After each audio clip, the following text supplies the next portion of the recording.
മമ്മൂട്ടി അഹങ്കാരിയാണ്, ഇന്നയാൾ ഇതാണ്, ഇങ്ങനെയൊക്കെ നമ്മൾ പറയുന്നതിൽ പലരും നമ്മളാരും ഇവരെയൊന്നും കാണുകയോ മിണ്ടുകയോ ചെയ്തിട്ടില്ല. ദൂരദർശനിലാകെ 20 മിനിറ്റ് ഉണ്ടായിരുന്ന വാർത്ത ഇപ്പോൾ ഒരു 15 ചാനലിലും കൂടെ 24 മണിക്കൂറും വേണം.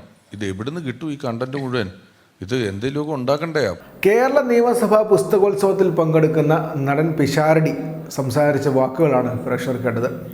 ഏഷ്യാനെറ്റ് ന്യൂസിലെ വല്ലാത്തൊരു കഥ എന്ന പ്രോഗ്രാം നേരത്തെ അവതരിപ്പിച്ചുകൊണ്ടിരുന്ന ബാബു രാമചന്ദ്രനൊപ്പമുള്ള സംഭാഷണത്തിൽ ഇടയിലാണ് അദ്ദേഹം ഈ കാര്യം പറയുന്നത്.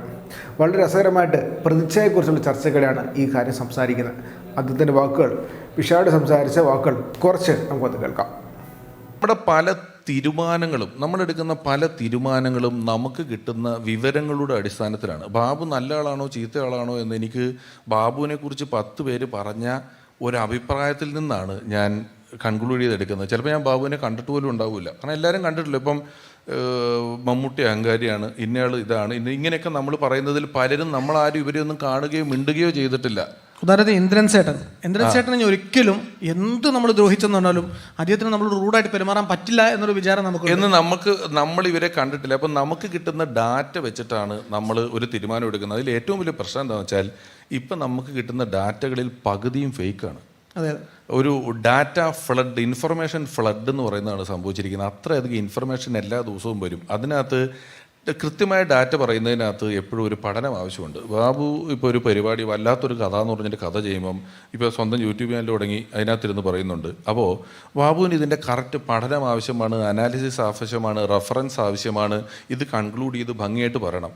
എനിക്ക് വായി തോന്നിയത് അപ്പം തന്നെ ആദ്യം തന്നെ ഞാൻ പറയുന്നതിന് എനിക്കൊരു റെഫറൻസിൻ്റെ ആവശ്യവുമില്ല. അപ്പം ഈ ഫേക്ക് ന്യൂസ്, വായിൽ തോന്നിയതെന്ന് പറയുന്നത് വളരെ ചീപ്പും എഫേർട്ട്ലെസ്സുമാണ്. അതിൻ്റെ ഒരു വലിയ ആധിക്യം കാരണം നമ്മൾ പലപ്പോഴും നമ്മുടെ പ്രാഥമികമായ ആവശ്യങ്ങളിൽ നിന്ന് ചെറുതായിട്ട് വിട്ടുപോകുന്നുണ്ടെന്ന് എനിക്ക് തോന്നുന്നുണ്ട്. ഇപ്പോൾ ഇസ്രായേൽ പാലസ്തീൻ യുദ്ധം ആദ്യം നടക്കുന്നു, അതിനെക്കുറിച്ച് ഫേസ്ബുക്ക് മുഴുവൻ ചർച്ച നടക്കുന്നു. അത് കഴിയുമ്പം റിയാലിറ്റി ഷോ ബിഗ് ബോസിലെ ഒരു വിന്നറും ഒരു ക്യാമറമാനുമായിട്ട് തർക്കം ഉണ്ടാകുന്നു. നമ്മൾ അതിൽ നമ്മുടെ അഭിപ്രായങ്ങൾ മുഴുവൻ പറയുന്നു. അത് കഴിയുമ്പം RLV രാമകൃഷ്ണനും സത്യഭാമ ടീച്ചറുമായിട്ടുള്ള വിഷയം ഉണ്ടാകുന്നു. നമ്മൾ അതിനകത്ത് മുഴുവൻ നമ്മുടെ അഭിപ്രായം പറയുന്നു. അത് കഴിയുമ്പം ബോച്ചയും ഹണിറോസും വരുന്നു, നമ്മൾ അതിനകത്ത് നമ്മുടെ അഭിപ്രായങ്ങൾ പറയുന്നു. ഇങ്ങനെ 365 ദിവസവും നമ്മളിലേക്ക് നമ്മുടെ പ്രത്യക്ഷത്തിൽ നമ്മുടെ വലിയ പ്രയോജനമോ ഒന്നുമില്ലാത്ത ഇൻഫർമേഷൻ കയറി വരികയും നമ്മൾ ഇതിനകത്ത് നമ്മുടെ അഭിപ്രായങ്ങൾ പറഞ്ഞു പോവുകയും ചെയ്യേണ്ടി വരുന്നൊരു അവസ്ഥ ഇപ്പോഴുണ്ടായിട്ടുണ്ട്. അതുകൊണ്ട് നമ്മുടെ ഡിസിഷൻസ്, ഞാൻ പറഞ്ഞത് നിങ്ങളുടെ പലരെക്കുറിച്ചുമുള്ള ധാരണകൾ ഇതേപോലെ തെറ്റായ ഇൻഫർമേഷനിൽ നിന്ന് നമ്മൾ ഉണ്ടാക്കിയെടുത്തിട്ടുള്ളതാണ്. അതാണ്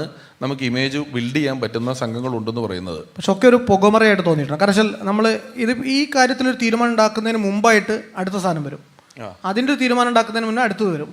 അതിന് തീരുമാനം ഉണ്ടാക്കേണ്ട ആവശ്യമില്ല. ഇത് നമ്മളെ ബാധിക്കുന്ന കാര്യമൊന്നുമല്ല. അതുകൊണ്ട് ഇത് ആളുകൾ ഒരു എന്റർടൈൻമെന്റ് ആയിട്ടാണ് എടുക്കുന്നത്. ഇത് ഭയങ്കര രസമാണ്, കാരണം വെല്ലോന്റെയും കാര്യമാണല്ലോ, നമ്മുടെ വീട്ടിൽ വന്നിട്ടൊന്നുമില്ലല്ലോ. അതുകൊണ്ട് ഇത് നല്ല എന്റർടൈൻമെന്റ് ആയിട്ട് കണ്ട് നമുക്ക് ചീത്ത വിളിക്കാനും പറയാനും ഒക്കെ ഒരു താല്പര്യം ഉണ്ടാവും. ചാനലിൽ ഇരുന്ന സമയത്ത് ഞാൻ ആലോചിച്ചിരുന്ന കാര്യമുണ്ട്. ഇടക്കാലത്ത് ഒരു ചാനൽ വാർത്ത വന്നിരുന്ന സമയത്ത് 1 ആഴ്ച 2 ആഴ്ചയോളം തെരുവ് പട്ടികൾ ആൾക്കാരെ ഓടിച്ചിട്ട് കടിക്കുകയായിരുന്നു. അപ്പോൾ ഞാൻ ചോദിക്കുന്നത്, ഇവർ വല്ല ടിക്കറ്റ് എടുത്ത് ദുബായിക്ക് പോയോ പട്ടികളെ കൂടി? ഇപ്പോൾ പട്ടികളൊന്നും ഇല്ലേ? എവിടെയും ഒരു വാർത്ത നിങ്ങൾ കണ്ടിട്ട് എത്ര ദിവസമായി പട്ടി കടിച്ച്? അത് ഈ ഇൻഫർമേഷൻ ഫ്ലഡിനകത്ത് ഇത്രയും 24 മണിക്കൂറും വാർത്ത വേണ്ട. ദൂരദർശനിലാകെ 20 മിനിറ്റ് ഉണ്ടായിരുന്ന വാർത്ത ഇപ്പോൾ ഒരു 15 ചാനലിലും കൂടെ 24 മണിക്കൂറും വേണം. ഇത് എവിടുന്ന് കിട്ടും ഈ കണ്ടന്റ് മുഴുവൻ? ഇത് എന്തെങ്കിലുമൊക്കെ ഉണ്ടാക്കണ്ടേ? അപ്പോൾ അത് മുഴുവൻ എടുത്തും പറഞ്ഞും കേട്ടും ചോദിച്ചും പറയുന്നതെല്ലാം ഉണ്ട്. ഞാനും ധർമ്മജനും കൂടെ ഒരിടത്ത് അത് ഒഴിവാക്കാൻ പറ്റില്ല കേട്ടോ, അല്ലെങ്കിൽ ഇവർ പറയും. കാരണം അത് എല്ലായിടത്തും ഉള്ള നിൽക്കുമ്പം ഇത് അതിശയോക്തിയല്ല. ധർമ്മജൻ്റെ അമ്മ മരിച്ച ദിവസങ്ങളേ ആയിട്ടുള്ളൂ. അതിനുശേഷം ഞങ്ങൾ ഷൂട്ടിങ്ങിന് നിൽക്കുമ്പം ഒരു ബൈക്കിന് പോകണം, അവൻ എൻ്റെ പുറകിലിരിപ്പുണ്ട്. ഞങ്ങളിങ്ങനെ ബൈക്ക് ഒരിടത്ത് നിർത്തിയിട്ട് ഇങ്ങനെ നിൽക്കുമ്പം ഒരാൾ ഓടി വന്നിട്ട് പറഞ്ഞു, അമ്മ മരിച്ച വാർത്തയ്ക്ക് ഒരു ലൈക്ക് കൊടുത്തായിരുന്നു കേട്ടോ. ഒരു തരി അതിശയോക്തിയില്ല. ഇത് ഒരുത്തം പറഞ്ഞത് എന്നോട്, ഞാൻ കേട്ടോണ്ടിരിക്കും. ഇവൻ എന്താണ് ഇങ്ങനെ പറഞ്ഞിട്ട് പോയെന്ന് ഞാൻ വരെ ആലോചിച്ചിട്ടുണ്ട്. പിന്നെ ഇതിൻ്റെ കാലവും പരിധിയും ഒന്നും ആളുകൾക്ക് നിശ്ചയമില്ലല്ലോ. ഇപ്പം ഞാനിപ്പം എൻ്റെ 3 കൊല്ലം മുമ്പുള്ളൊരു ഇൻ്റർവ്യൂക്കകത്തെങ്ങാണ്ട് 5 കൊല്ലം മുമ്പുള്ളൊരു ഇൻ്റർവ്യൂവിൽ എന്നോട് ചോദിച്ചു എത്ര മക്കളാന്ന് ചോദിച്ചപ്പോൾ ഞാൻ 2 പേരാന്ന് പറഞ്ഞു. ഈയിടയ്ക്ക് എൻ്റെ 3ാമത്തെ കുഞ്ഞിനായിട്ട് ഞാൻ സിനിമയ്ക്ക് പോകുമ്പോൾ ഒരു സ്ത്രീ വന്നിട്ട് ചോദിച്ചു ഇതാരാ? ഞാൻ പറഞ്ഞു ഇതെൻ്റെ മോനാ. അപ്പം 2 നുണ പറഞ്ഞതാ അല്ലേ എന്ന്. കാരണം ഈ ഇൻ്റർവ്യൂവിലൊന്നും ഡേറ്റും കാര്യങ്ങളൊന്നും ഇട്ടിട്ടല്ലല്ലോ വരുന്നേ. ഇത് ഈ പഴയ സാധനം കറങ്ങി അടിച്ചിങ്ങനെ വരും. ഇതിനെല്ലാം നമ്മൾ ഉത്തരവാദിത്വം പറയണം. അതിൻ്റെ ഒരു തമാശയുണ്ട്. ഒരു ദിവസം ഒരു കുട്ടിയെ കാണാതെ സ്കൂളിൽ പോകുന്ന വഴിക്കാണ് കുട്ടിയെ കാണാതെ വന്നത്. സ്കൂൾ യൂണിഫോമിൽ കുട്ടി ഇറങ്ങി പോയ വഴിക്ക് കാണാതെ. അപ്പം ആ സ്കൂൾ യൂണിഫോമിൽ ഇറങ്ങുന്നതിന് മുന്നേ ഫോട്ടോ എടുത്തിട്ട് വാട്സാപ്പിൽ ഇട്ടുകൊടുത്തു, എൻ്റെ കുട്ടിയെ കാണുന്നില്ല, ആരെങ്കിലും തിരിച്ച് വീട്ടിൽ കൊണ്ടുവന്നാക്കണം എന്ന് പറയുന്നത്. ആ കുട്ടിക്ക് പിന്നെ സ്കൂളിൽ പോകാൻ പറ്റിയില്ല എന്ന് പറയുന്നത്. എപ്പോൾ സ്കൂളിൽ പോയാലും ആരെങ്കിലും പിടിച്ച് വീട്ടിൽ കൊണ്ടാക്കും.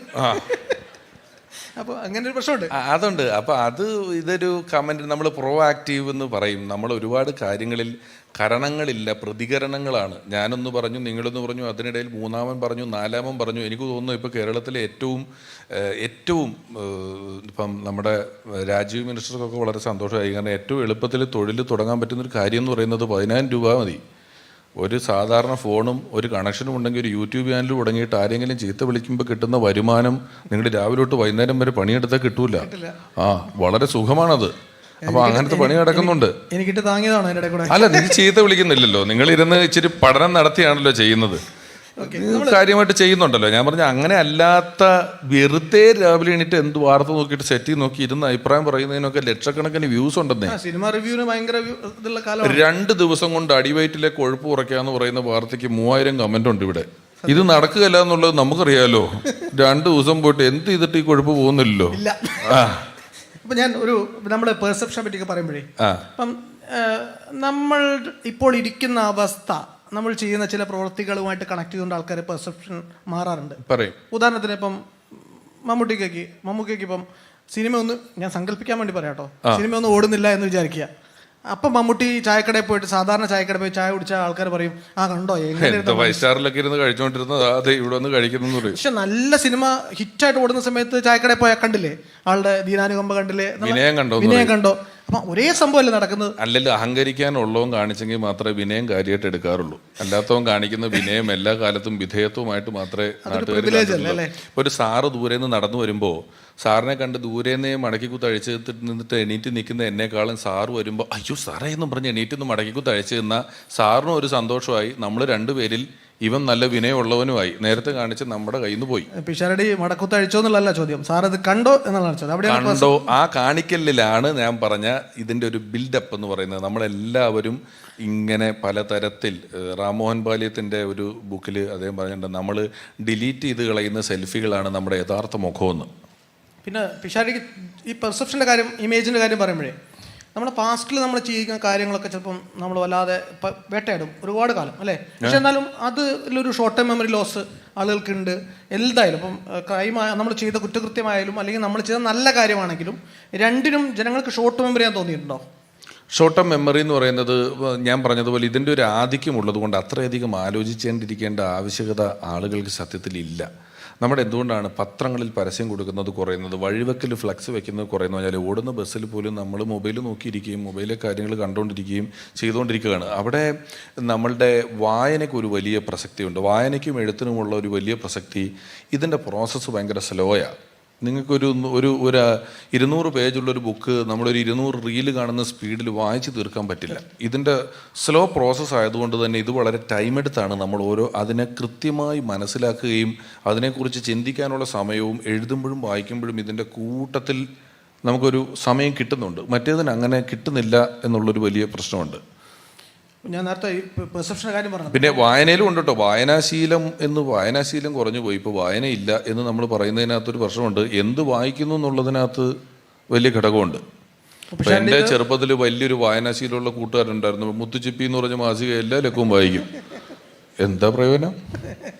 വായിക്കുന്നത് എന്തെന്നുള്ളത് വലിയ പ്രകടമായ കാര്യമാണ്. ഈ ഇപ്പോഴത്തെ കാലഘട്ടത്തിനും സാങ്കേതിക വിദ്യക്കും